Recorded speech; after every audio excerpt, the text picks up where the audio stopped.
Welcome to Section 420, Talkin Yankees, the podcast. Well, the Yankees have just about close to a perfect opening series against the San Francisco Giants, sweeping all three games in the Wednesday night / almost part of the weekend series. On the road, taking all three games and almost, barely breaking a sweat, and some of the scores were a little close, 3-1, 3-0 on the final two games. But pretty much seemed like the Yankees were in the driver's seat the whole way and never really felt any really major threat from the Giants and their kind of somewhat of a putrid offense there. But for the Yankees, focusing on them, there's so many great things to take away. Yeah, of course, when you win three games, it feels good. But so many there's little things, little positive signs about this Yankees team. Some guys who, we've been expecting some things from, who maybe, weren't great when the Yankees acquired them during the trade deadline last season, but showing spades coming up during this three-game series against the Giants. So in case you kind of overlooked or missed any of those really key points there, we'll kind of point them out to you as the Yankees transition to play the Seattle Mariners. But we'll kind of take a little breather, just look back on this Giants series and soak in some of the positives. So before we get started, make sure you subscribe to this podcast, Section 420 Talkin Yankees, the podcast, wherever you get your favorite podcast. And there's also a YouTube version of the show. Go to YouTube, subscribe to Section 420 Talkin Yankees, and get content there as well. Get the video content, but you want to get the audio content as well. Get it all. So it's going back as the Yankees get set to take it to the Seattle Mariners in a three-game series. The ball will go to Ryan Weathers, making his first start for the Yankees, and it's going to be kind of interesting. In the mix for the Yankees starting five. See if he could follow up with Will Warren did. Obviously, Will Warren, Weathers, Luis Seal, guys like that are going to be competing for the spots. Once guys like Carlos Rendon and Garrett Cole are back in his rotation, obviously there's going to be some odd men out. So there's almost an open role for who's going to take the fifth starter spot. And of course, you also have Luis Seal floating around there in AAA until he's ready to come up when the Yankees need a five-man rotation. Right now, they're going with the four-man rotation. Obviously, it's nothing to do with anything with Luis Seal specifically. It's just because they have 4 off days in the first 12 days of the season there, so they don't need the five-man rotation right away. So going with the four-man rotation, and he'll get the ball against Luis Castillo, who in another world might have been a Yankee, but the Yankees didn't want to give up the big chips to Cincinnati, so the Yankees ended up with Frankie Montas, and you know how that went, and Seattle ended up with Luis Castillo. But nevertheless, getting back to the three games, of course, we covered the opening day 7-0 win against the Giants, the opening day of the Netflix game, which, again, other than Judge striking out 4 times, getting the golden sombrero, it was pretty much,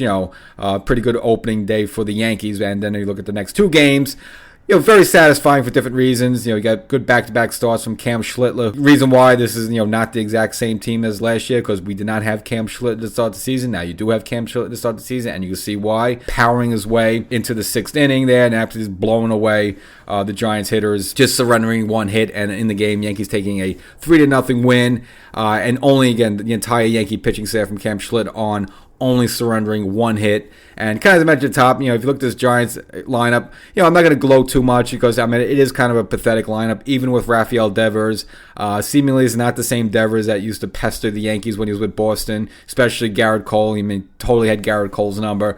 It just seems like there's a totally different guy out there. And if you just look up and down that lineup, pretty weak. No one there really scares you. I know Reyes is in there. Okay, he's a batting champion, average type of guy, but doesn't really scare you. Okay, maybe he'll get a hit and get on base, but that's about it.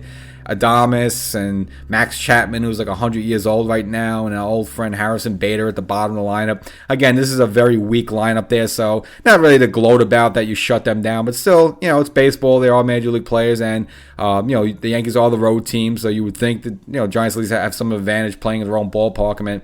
Yankees don't play in that field very often. They don't have the familiarity as they would, playing in like stadiums like, Cleveland or Boston, for example. All that being said, Yankees pretty much, ran the roost to the place there. And of course, Cam Schlittler just blanked them 3-0. Just absolutely overpowered them. And finally, good to see Aaron Judge getting off on the home run snide. Challenger pitch early in that second game, and after winning it later in that bat, hitting a home run. And his first of the season, he'll do another one in the finale there. So already 2 home runs to start the season after, again, having that miserable opening day 0-for-4. But again, the important thing overall about the series was the little things. And I would almost go to the third game, the 3-1 win to close out and get the sweep. Mainly because, Will Warren, who, obviously we've seen some good things from him, and when we've seen him struggle, we know he's got the good stuff there, but he's kind of your prototypical number 5 starter. He'll have about an ERA in the high fours, close to 5, about a 500 record there. And we've seen him have his blow-ups, especially last year. It just seemed like the one thing that would get him is that he couldn't limit the damage, and he would just have a lot of these big blow-up innings where the Yankees would have to yank him out of the first inning or second inning because he threw 40 pitches in one inning. Well, good to see some things in this game.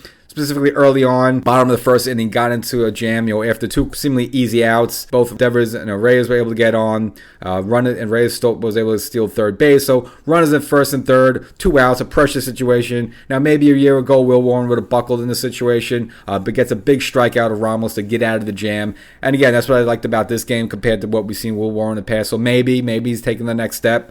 He's got the stuff. He's always had the good stuff there, but can he mature? And, that was a good sign of maturity in the game. The Yankees finally able to take a 2-0 lead, of course, off the Ben Rice double. Kind of the opposite of Yankee Stadium. Probably any other ballpark that would have been a home run, but of course there in San Francisco that has that high wall there out in the right field. Ends up only being a double.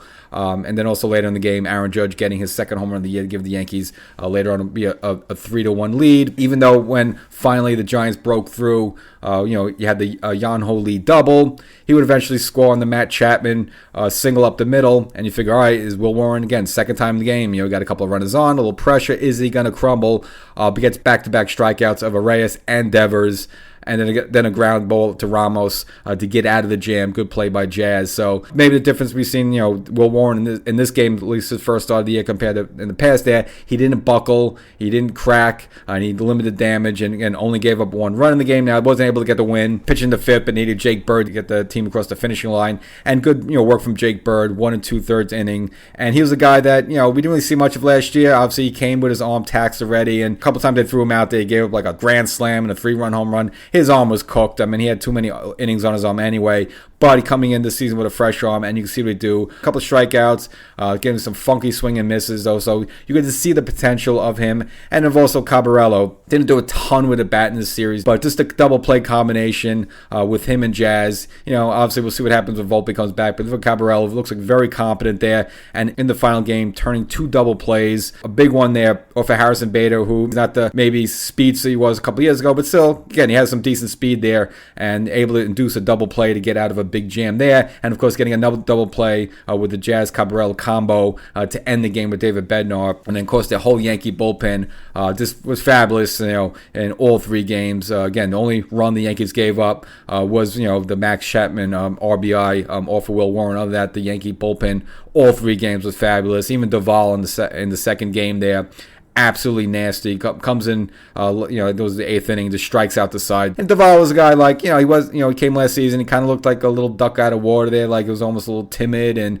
we saw some good stuff with him. He was decent, a couple times they threw him out there in the postseason, but it didn't seem like, what is this guy there? Well, if you saw he pitched in the World Baseball Classic, especially against Team USA, came in, an 8th inning, high leverage situation, struck out the side. And then, of course, first appearance of this year, again, comes in the game against his former team, the Giants. That's where the Yankees got him from, strikes out the side and real nasty stuff, and mixing in some 99-mile-per-hour fastballs and sinkers and sliders, and again getting some real good swing to miss stuff there. So if that's you tell me what this Yankee bullpen is, between Jake Bird, Duvall, obviously we know what Tim Hill can do, and then of course we know what Fernando Cruz could do, and of course Bednar, even in the final game there, get a couple of runners on, 2 runners on, nobody out. How's he gonna handle the situation? Gets out of the jam and induces a double play to end the game there. Again, we've seen that with Bednar a lot. He bends a lot, but he never breaks. He'll let a few guys on, he'll make your hair stir a little bit, but seemingly doesn't buckle under pressure, gets out of the jam. And how many times do you see a double play to end the game there? So great for the Yankee defense again for the Jazz Cabarello double play combo. Obviously, at some point, Volpe's going to come back and they're going to have to make decisions there. But just see the athleticism of Cabarello and Jazz there, just with defensively up the middle. You feel good. You feel good about Ryan McMahon. And, of course, Ben Rice making a couple good plays there as well. Had like a 3-6-3 type of double play as well. The one that was able to get, I believe, Bader on there. So, Ben Rice also flashing some leather in this game as well there. So, and we know that Ben Rice, nothing special defensively, he's going to need some work. But now, again, another year older as well. Hopefully, he could also be a little better defensively. So, there's so many good things to take away from these 3 games. The starting pitching, Judge finally getting his home runs, but really, all the offense collectively, it wasn't just only home run reliant. I mean, Giancarlo Stanton, he got also a home run as well.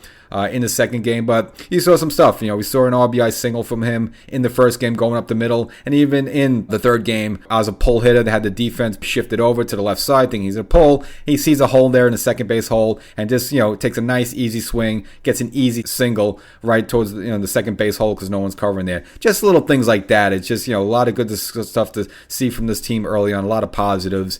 And, this does not sound like a broken record, but, you didn't have Stanton opening day last year. You didn't have Cabarello as a Yankee opening day last year. You didn't have Jake Bird. You didn't have Duvall. You didn't have Bednar. So the whole running it back thing was somehow going to be an insult to the Yankee team. It really isn't. This is a much better team going in where compared to look how you were last year. Opening day was at home against the Milwaukee Brewers. Yankees had a 4-0 lead, and Devin Williams, which should have been a precursor of how the rest of the season was going to go, almost blew it. Came down to a bases loaded situation where he was able to get a strikeout to finally get out of the jam and get out, save the game. But you had to hold your breath to do it. And of course, he was terrible for the rest of the month of April and into May, and then finally lost the closer job. Well, Bednar does not seem to be that guy. He seems to be much better than you got last year from Devin Williams closing out games there. So that's the episode. Just to take a little reflection on the opening day. Yeah, maybe you saw they won all 3 games, and maybe you saw some of the highlights, but it's important to point out the positives, some of the things we were talking about the offseason, some of the reasons why should be excited about this team, how it ended last season into the season. All right, maybe the roster up and down isn't that much difference, but that's not exactly a bad thing, and that's just some of the reasons why. So Yankees move on to Seattle. We'll see how Ryan Weathers handles his first start, and we'll catch you next time.